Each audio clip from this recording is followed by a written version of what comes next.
छा उहा दौलत आहे जेका कंहिंखे बि सखी बणाए थी ऐं छा इन जो मतिलबु इहो आहे त जंहिंखे ख़ुदा मालामाल कयो आहे उहो ॿियनि खे बि खुली दिलि सां ॾींदो आहे। इहो हिकु सादड़ो सुवालु आहे जंहिं ते हर कंहिंजी पंहिंजी राय थी सघे थी ऐं हिन सुवाल जो जवाबु ॼाणण लाइ महक़िक़नि बि कोशिशूं कयूं ऐं कोशिशि कई त इन खे साबित करियूं त असुल में सखी केरु हूंदो आहे। माहिरनि जी कोशिशुनि मां हिकु जाइज़ो 2020 में साम्हूं आयो हो। हिन जाइज़े में इहो लिखियो वियो हो त कंहिंजी मदद करणु, कंहिंजी माली मदद या कंहिंखे वक़्तु ॾियणु, इहे सभु शयूं सखी माण्हुनि जा रविया आहिनि जेके मुआशिरे में मिलनि था। महक़िक़ ॿुधायो त दौलत कंहिंजी मदद करण सां वाॻियल आहे। अॼु इन जो मतिलबु ईअं थिए थो त जंहिं वटि वधीक दौलत आहे उन वटां मदद जी उमेद वधीक हूंदी आहे, पर सभु तहक़ीक़ूं इहा ॻाल्हि नथियूं कनि। 2015 में जेका तहक़ीक़ थी उन में नतीजा उबतड़ निकिता। ॿुधायो वियो त जिन जी आमदनी वधीक हूंदी आहे उहे घटि सखी या ईअं चइजे त कंजूस निकिता, जॾहिं त अण बराबरी वारनि मुआशिरनि में घटि आमदनी वारा माण्हू ॿियनि जी वधीक मदद करे रहिया हुआ।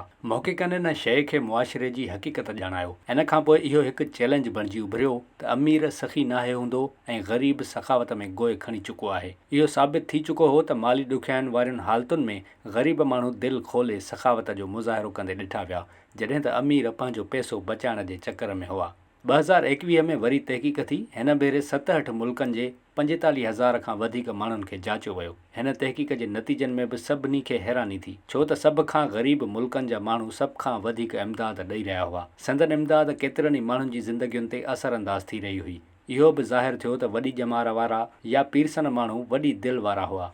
उहे कंहिंजी मदद खां कॾहिं न कीबाईंदा हुआ। तहक़ीक़ुनि इहो बि साबित कयो त अमीरनि जी मौजूदगी में ग़रीबनि सभ खां वधीक सखावत सां मदद कई आहे। आख़िरकार इहो नतीजो निकिरे थो त ग़रीब वटि तोणे जो वधीक माल नाहे हूंदो, पर तंहिं हूंदे संदन ख़्वाहिश हूंदी आहे त हू वधि में वधि अतियो करे। ॿिए पासे अमीर वटि वधीक माल हूंदो आहे, तंहिं करे हू वधीक इमदाद ॾेई सघे थो। महक़िक़नि ॿिन्ही सूरतुनि खे दुरुस्त करार ॾिनो ऐं साइंसदाननि लाइ इहो सवालु हिन वक़्त ताईं जीअं जो तीअं बरक़रार आहे।